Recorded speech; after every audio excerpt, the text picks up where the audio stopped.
episode 64 of Fist of the North Star, 1 point.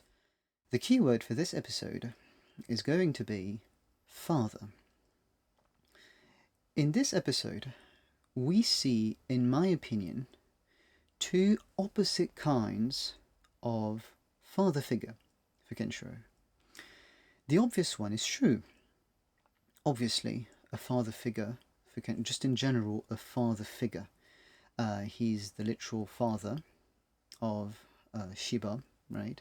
His real son, who sacrificed himself to save Kenshiro. Towards the end of the anime, Kenshiro has this great line, which is Shu yondeiru, something like that. Shu is calling me. A great, very powerful line, right? But what's the meaning of that? The father is a known symbol for tradition, past, where you come from. Remember that Shu sacrificed his eyes to save Kenshiro for the hope that Kenshiro has in his eyes, and indeed now he's the savior of the world. But remember that Kenshiro has suffered a lot of absence of meaning, and again, quite a bit recently. And Shu's real son, who suffers, let's say, the same fate of being charitable, of sacrificing for others, has, let's say, put some sense into Kenshiro. You are the savior of the world. You have to do it. A way of seeing this is that you may see this as Shu sacrificing his real son for, let's say, the son of the world, the savior of the world. This is also a way of seeing it, because it's quite stated as such in the anime too, that Shu's star, Shu's fate, has, let's say, has also, how would you say this? So his son also suffered. He took it from his father, let's say. He gave it to his son, if that makes sense. And so they would both gladly sacrifice.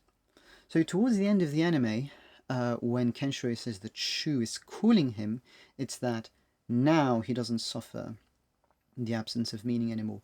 Now he knows. That's also the tradition, the code of the Hokuto Shinken, that the good will definitely win, and you just have to stick to the code.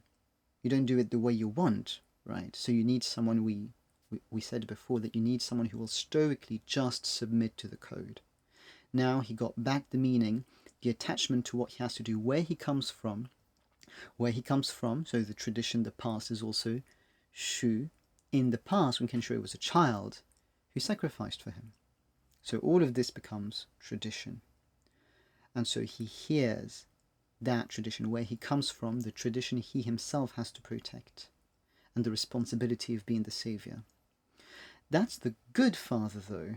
Shu is the good father, and the evil father, and this is the interesting thing I want to say concerning this episode, because we briefly see 𝚎𝚅 in this episode. And I couldn't understand why 𝚎𝚅 saved Kenshiro, just like Shu and Shiba saved him. But Shu is the good father who saves Kenshiro by sacrificing himself and his son too, as he represents Shu. So they sacrifice themselves for Kenshiro because he's the savior of the world. But 𝚎𝚅 saves Kenshiro because he still needs Kenshiro. He has to do things for him, which is killing or getting killed by 𝚎𝚅. Like, both are good for him. Ideally mutual death, right? And so he saves Kenshiro for that, for his own personal satisfaction and glory.